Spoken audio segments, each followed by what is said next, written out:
네, 안녕하세요.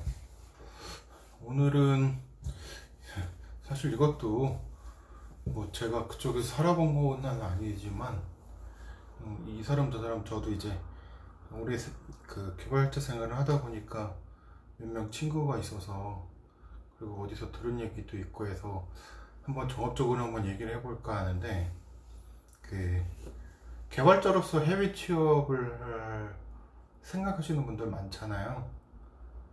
좋죠. 해외에서 더 나은 그 대우를 받으면서 생활하는 거 좋죠.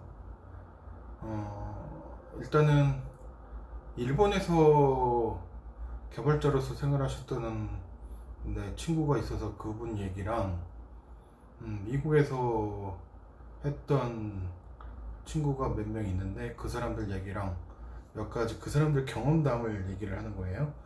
이게 절대적인 건 아니고 이런 사람들도 있다라는 거를 말씀드리려고 하는 거니까 이런 상황도 있다 뭐 이렇게만 알아주시면 될 것 같고 혹시라도 해외 취업하실 분들이 있다면 그런 면에서 도움이 되셨으면 해서 말씀을 드립니다. 먼저 일본이에요. 일본 많죠. 요즘 문제가 그 그런 뉴스를 봤어요. 그 정보통신 쪽을 그러니까 정보통신 쪽을 담당하고 있는 일본의 강요가 USB가 뭔지도 모르는 사람이더라고요. USB를 뭘 말하는 건지를 전혀 이해를 못하는 그런 사람이 정보통신부 장관을 하는 그런 상황이라고 하더라고요. 좀 상황이 좀 거지 같죠. 그런 사람이 정보통신에 대한 정책을 어떻게 세울 건지는 모르겠지만 뭐 남의 나라 망하는 거에 대해서 나는 관심이 없고 어찌됐든 제가 들은 얘기는 벌써 한 7, 8년 전의 얘기니까 지금 또 어떤지 모르겠어요. 일단은 일본 같은 경우에는 전체적으로 지금 개발 시장이 단넷과 자바로 양분화되어 있는데 일본 같은 경우에는 단넷의 프로젝트가 조금 더 많은 걸로 알고 있어요. 단넷을 좀 더 많이 하고 있고 제가 알기로는 단넷이 한 70%, 자바 정도가 한 30% 정도 밖에 안 되는 그런 상황인 걸로 알고 있고요. 그리고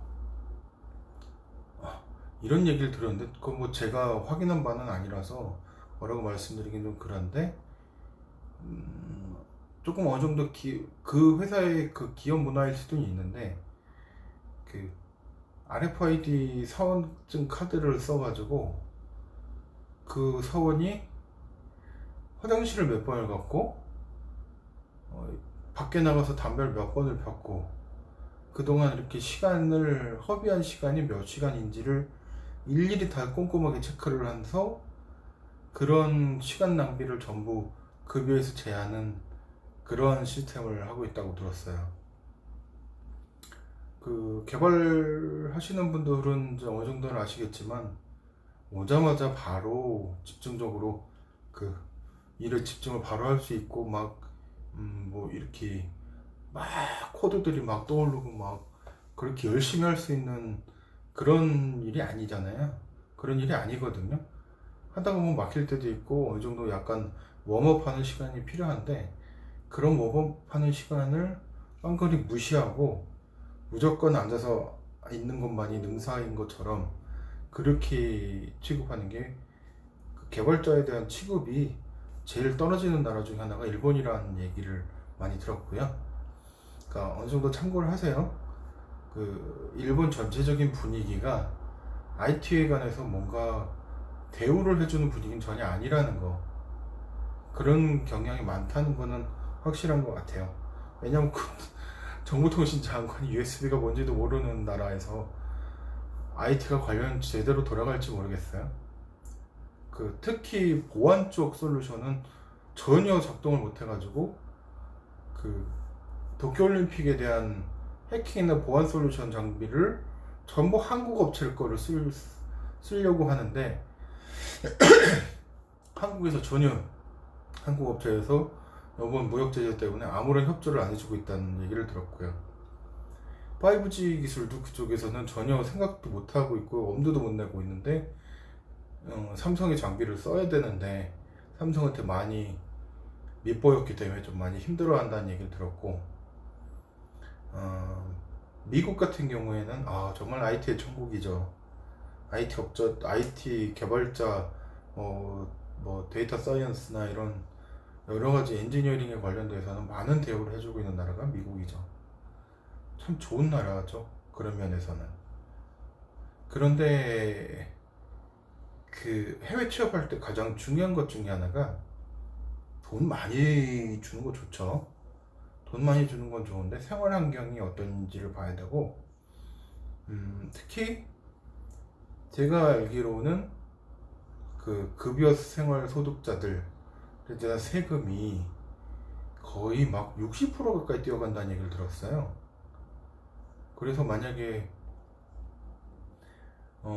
보통 메이저급 회사들이 평균 연봉이 한 5년차 이상만 되면은 들리는 얘기로는 1억 초반대에서 많으면 1억 8천까지도 된다는 얘기를 들었고, 미국에서 항상 급여 그 직업별 급여 통계를 내면 보통 프로그래머가 항상 5위 안에 들고, 프로그래머 순위가 항상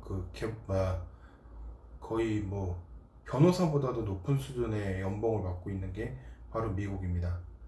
근데 1억 3천 정도에서 60%를 세금을 떼가면 어마어마하죠. 그리고 미국은 또 전세라는 개념이 없기 때문에 사는 거 아니면 월세예요. 그래서 집을 구하는 게 너무 힘들어서, 조금 뭐 이렇게 어마어마하게 좋은 집은 아닌데 실리콘밸리나 이런 데서 어디 만약에 집을 구한다 치면 그 집에서 보통 그 월세가 조금 살만하다 하는 게 거의 월세가 300만 원씩 되는 그런 상황이라는 얘기를 들었어요.